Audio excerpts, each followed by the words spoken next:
नमस्कार और Hind news show में आपका स्वागत है। अब जैसा कि आप देख सकते हैं कि हाल ही में हमारे देश के प्रधानमंत्री ने ट्वीट किया है।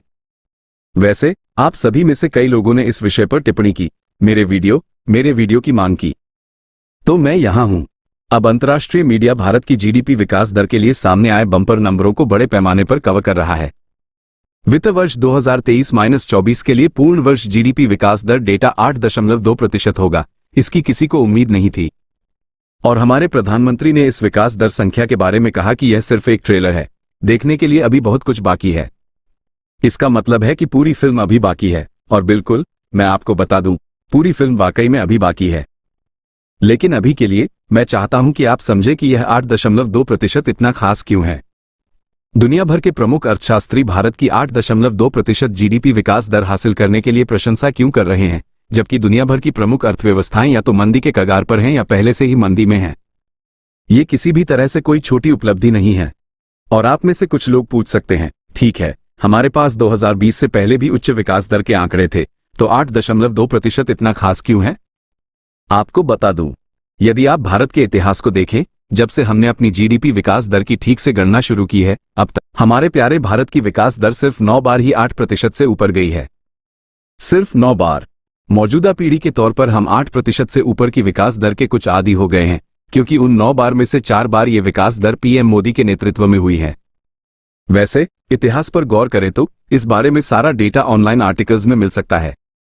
उदाहरण के लिए एक बिजनेस स्टैंडर्ड के आर्टिकल में बताया गया है कि 1961 से 1962 तक, जब से हमने जीडीपी आंकड़ों की सही गणना शुरू की है, तब से सिर्फ 9 ही बार ऐसा हुआ है जब जीडीपी विकास दर 8% से ऊपर दर्ज की गई है। Please note that.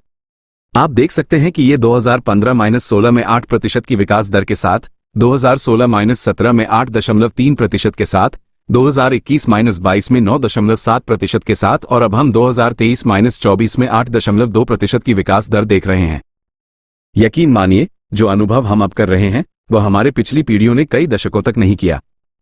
आप 1970 और 1980 के दशक में भारत की जीडीपी को देखें तो उसमें बहुत उतार चढ़ाव आया, कभी 2% तो कभी 1% पर जीडीपी रहती थी। बहुत उतार चढ़ाव था। अब कम से कम हम एक स्थिर विकास दर देख रहे हैं।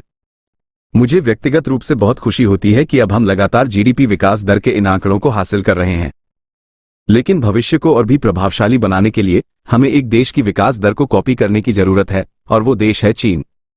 पिछले कुछ वर्षों में हम 9.7%, 7% और 8.2% की दर से बढ़ रहे हैं। दुर्भाग्य से हमारे मुख्य आर्थिक सलाहकार ने कहा है कि चालू वित्त वर्ष में हमारी विकास दर 8% और अगले साल 7% रहने की संभावना है।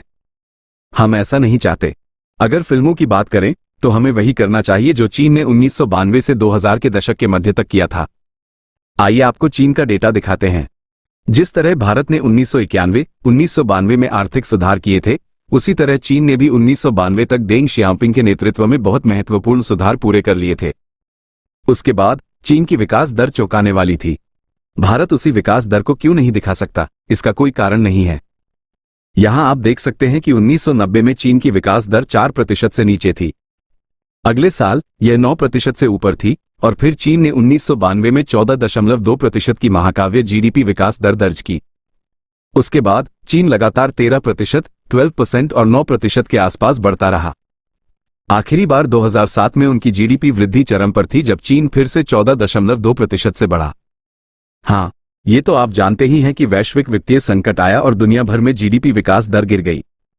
चीन को भी भारी नुकसान हुआ और तब से 2012 से लेकर अब तक 2024 में चीन ने केवल एक बार 8% से ऊपर की विकास दर दर्ज की है, जो 8.4% है।